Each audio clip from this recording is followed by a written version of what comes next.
Welcome back, Bronson with the Epoxy Resin Store, and we are continuing our series on how to build a countertop. Welcome to part 3.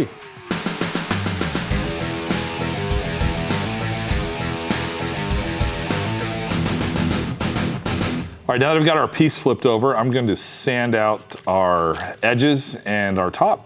And as you see there, I'm letting you know we use a 60 grit sandpaper in our hand sander there. It's just a standard DeWalt palm sander, and away we go.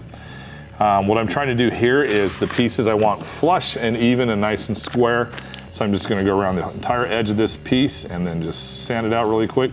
MDF sands like butter. It's really nice material to work with when it comes to shaping and cutting. So I'm just going to go around the edge there. As you see, I'm going to line it up. I've got a little bit of overhang, those kind of things, but when we're done sanding, it'll be nice and smooth.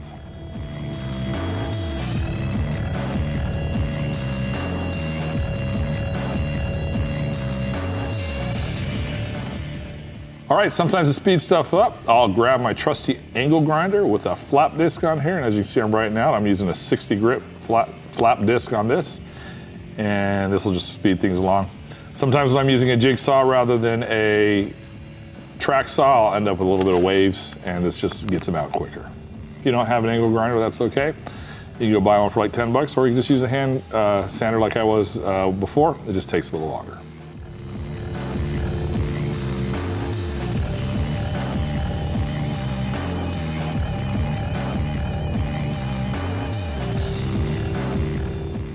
Now some of you are going to see that there's some little notches and those kind of things in there. I don't really worry about that. What I'm really worried about is the two pieces lining up, because we're going to put some face plates on this so that we have really perfect edges on these. So really what I'm going to do is just get the junk off, anything that's going to push my face plate away.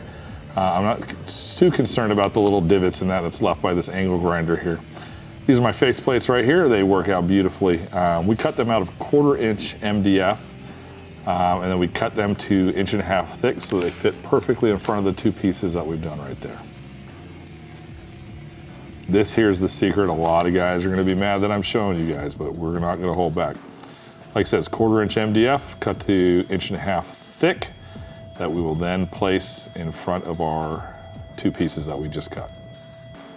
So I'm going to use some glue up on here. We'll use our trusty brad nailer. We're going to attach this to the face. I only put these on the faces that are marked front. These are the outside faces. These are the parts that are going to be showing that the customer will see. So we want them nice and clean. This makes it so it's absolutely seamless and gorgeous. I don't spare on the glue. Like I said, the strength comes from the glue, and we don't want anything coming out. These brad nails are going to hold it in place in the meantime. I like to do a couple across the top, a couple across the bottom, so we have nice and flush glue up.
All right, now that I've got all my front facings on, I'm gonna go over the top with my 60 grit on my hand sander again. And once again, now I do care about divots on this one, so I'm gonna stick with the sander, and I'm gonna sand these flush so that there's no line, no seams, no nothing when I go to pour this countertop.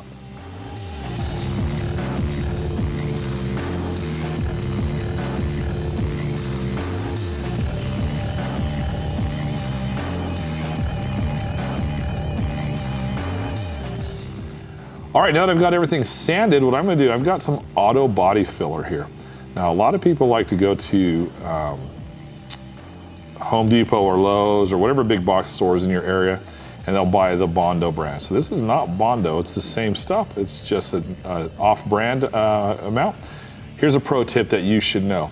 So rather than going to the big box store, go find the people that sell to the body shops in your area. So in my area, it's called CTI Industrial Supply. And that's where all the guys who paint your cars after a crash and those kind of things. If you go there, you'll be able to buy lightweight body filler, just like we're using here, really, really cheap. This big old thing, I paid 24 bucks for it. A quart of Bondo at Home Depot, where I'm at right now, is like $32. So it's huge saving, goes a long way. We use a lot of this. I'm mixing it up here. I've got my hardener here. I'm mixing it up, getting it ready to go. Then I'm gonna take the spreader and clean it off, and then this is the stuff that's gonna make it perfect. So now I've got my facings on. I'm gonna grab some Bondo. I'm gonna grab some body filler. Everywhere there's a seam, I'm gonna cover it with filler, just like that. So there's my piece we added on. We're gonna cover that nice and thick there. I try and remove as much material as I can so I don't have to sand it off later. Then I'm gonna hit all of the front faces on top. Anywhere there's a seam, I'm gonna fill this with the body filler here so we don't have any issues. And by issues, I mean things that are gonna show through in the epoxy when we come to pour it. Now, preparation is key, just like everything else in life. Properly building and preparing your countertop prior to pouring it is gonna save you a lot of time. So if you can see it with your naked eye, once it's done, you're gonna be able to see it through the epoxy. If you can feel it, you're gonna be able to feel it through the epoxy. So as we go through this, you'll see me sand. You'll actually see me taking my hand and rubbing it off. Imagine looking away, rubbing back and forth. If I can feel the seam or if I can feel the divot I'm trying to fill, it's not done properly. I either need to sand some more if it's a raised up piece, or if it's still a divot, I need to add some more body filler to make sure it's definitely flat in the way you want it. And if you take the time to do those little bit of extra things, you're really going to have a good result. You'll see right here, I'm coming around the sides, even where I had the brad nails. I'm just giving a little kiss of body filler, and then we're just pulling it over. It's gonna help us in our finished product a ton.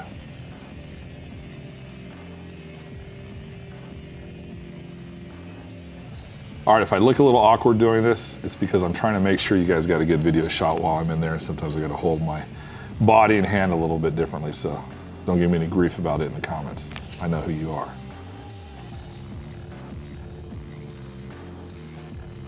And my body filler is setting up, so I'm gonna bang this out as quick as I can, fill these holes in. I'm almost to the end. Let's see if I make it. Come on, come on.